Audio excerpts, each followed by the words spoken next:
नमस्कार, मैं हूं अंशिता। बीजेपी आलाकमान ने मध्य प्रदेश में जिसे सीएम का चेहरा बनाया था, उसकी अपनी जीत खटाई में पड़ गई है।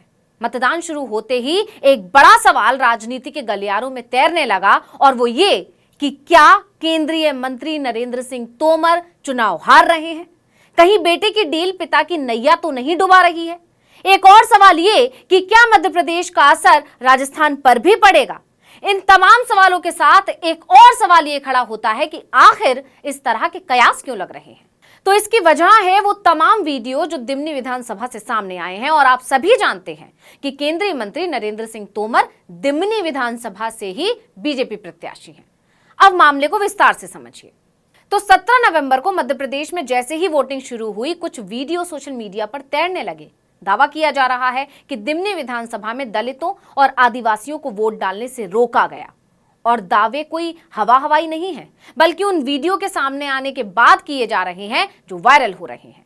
उनमें से कुछ वीडियो हम आपको दिखा रहे हैं, लेकिन कई वीडियो ऐसे हैं जो YouTube गाइडलाइंस के चलते हम आपको नहीं दिखा सकते हैं।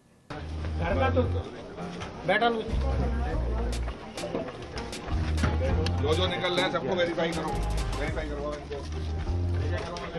वोटर कार्ड कहाँ था? कहाँ से आया? कौन सा नाम?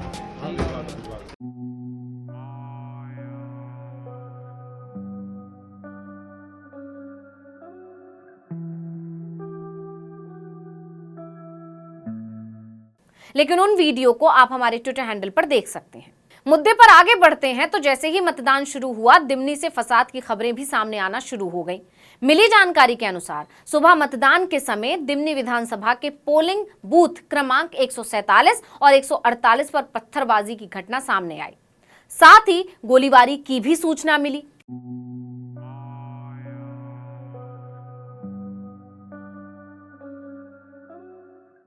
इस घटना में एक शख्स को पत्थर लगने की वजह से गंभीर चोट आई। बताया जा रहा है कि दिमनी विधानसभा क्षेत्र के मतदान केंद्र 148 पर सुबह मुंह पर कपड़ा लपेटे कुछ लोगों ने पथराव शुरू कर दिया।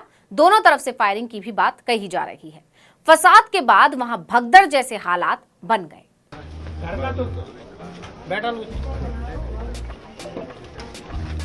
जो निकल रहा है सबको वेरीफाई करो, वेरीफाई करवाओ इनको। वोटर कार्ड कहाँ था? कहाँ से आया? कौन सा नाम? यहाँ क्या कर रहा है? यहाँ क्या कर रहा है? ये कौन है? कौन है? आगे इसी गाँव में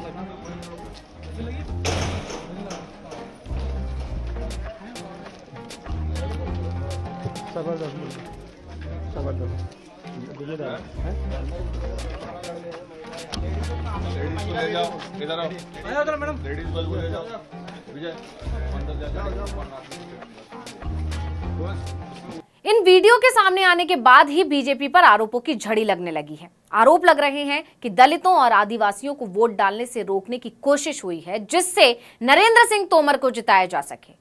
वीडियो में देखा जा सकता है कि कैसे दलितों को वोट देने से रोका जा रहा है, उनके साथ मारपीट की जा रही है, उन्हें दौड़ाया जा रहा है।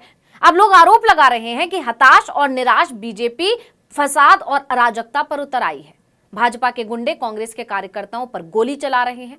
हालांकि मध्य प्रदेश चुनाव से पहले ही बीजेपी के गुंडों की गुंडागर्दी की कई खबरें सामने आने लगी थी। इस पर हमने कई खबरें भी बनाई थी। भाजपा के गुंडों ने दलितों को इसलिए पीटा था क्योंकि उन्होंने बीजेपी को वोट देने से मना कर दिया था। यहां तक कि बीजेपी के गुंडों ने महिला की भी पिटाई कर दी थी। उससे ही साफ हो गया था कि बीजेपी अपनी हार को भांप चुकी है और बौखलाई हुई है। लेकिन वो सब मतदान से पहले की बात थी। किसी को उम्मीद नहीं थी कि मतदान के दिन भी ऐसी कोई खबर सामने आएगी, लेकिन खबर आई, वो भी केंद्रीय मंत्री नरेंद्र सिंह तोमर के चुनावी क्षेत्र से। इसलिए सवाल उठने लगे कि कहीं नरेंद्र सिंह तोमर हार तो नहीं रहे हैं। इसे ऐसे भी समझिए कि नरेंद्र सिंह तोमर को जिताना बीजेपी के लिए नहीं बल्कि मोदी की जरूरत है, क्योंकि अगर वो हारते हैं तो ये तोमर या शिवराज की नहीं बल्कि नरेंद्र सिंह मोदी की हार होगी। उन्होंने ही तोमर को केंद्र की राजनीति से राज्य की राजनीति में भेजा था। दावा किया जा रहा है कि अगर बीजेपी राज्य में सरकार बनाती है तो नरेंद्र सिंह तोमर ही सीएम हो सकते हैं। ऐसे में अगर तोमर हार जाते हैं तो ये बहुत बेइज्जती की बात है, क्योंकि नरेंद्र सिंह तोमर को चुनाव में जब उतारा गया था तो आलाकमान के इस फैसले पर भी सवाल खड़े हुए थे। कई लोगों ने इसकी आलोचना की थी, विरोध जताया था। आलाकमान लोगों ने कहा था कि आलाकमान ने नए चेहरों पर भरोसा जताने के बजाय पुराने लोगों पर दांव क्यों लगाया। इससे बीजेपी के अंदर खींचतान भी हुई, कई लोगों ने बगावती रुख भी अपना लिया था। ऐसे में बीजेपी किसी भी कीमत पर नहीं चाहेगी कि तोमर हार जाएं।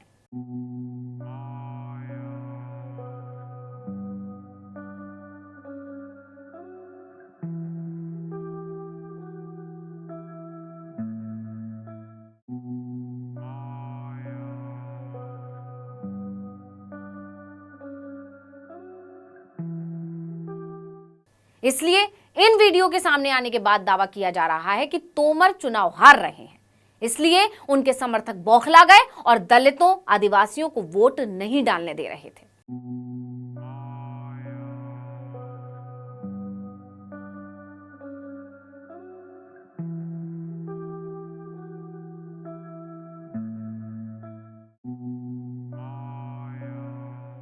वहीं बात करें राज्य में मतदान के प्रतिशत की, तो आपको बता दें कि राज्य में शाम के 5:30 बजे तक 72% वोटिंग हुई थी। राजनीति के पंडितों का कहना है कि इतनी वोटिंग होने का सीधा सा मतलब होता है कि राज्य में मौजूदा सरकार जा रही है, यानी कि मध्य प्रदेश से बीजेपी की सरकार जा रही है। वहीं कुछ लोगों का यह भी कहना है कि इस चुनाव पर खासकर नरेंद्र सिंह तोमर की सीट पर कनाडा वाली डील यानी उनके बेटे की 500 करोड़ वाली डील का भी असर पड़ा है। आप जानते ही हैं कि नरेंद्र सिंह तोमर के बेटे देवेंद्र तोमर के एक के बाद एक कई वीडियो वायरल हुए, जिस पर कांग्रेस ने बीजेपी को जमकर घेरा। इसी बीच देवेंद्र सिंह तोमर का 500 करोड़ की हवाला डीलिंग का एक नया वीडियो भी सामने आया था। इस डील वाले मामले ने बीजेपी का सारा खेल बिगाड़ दिया। नरेंद्र मोदी का चुनावी कैंपेन पूरी तरह फेल नजर आ रहा है। यही वजह है कि बीजेपी बुरी तरह बौखलाई हुई है। सिर्फ यही नहीं, राजनीति के जानकारों का तो यहां तक कहना है कि इसका सीधा असर राजस्थान चुनाव पर भी पड़ेगा, क्योंकि मध्य प्रदेश में तो मोदी ने अपनी पूरी ताकत झोंकी थी, जबकि राजस्थान में वसुंधरा को टिकट देने के बाद उन पर जिम्मेदारी छोड़ दी गई। ऐसे में अब राजस्थान में वसुंधरा पर नरेंद्र मोदी और अमित शाह की डिपेंडेंसी बहुत ज्यादा बढ़ जाती है।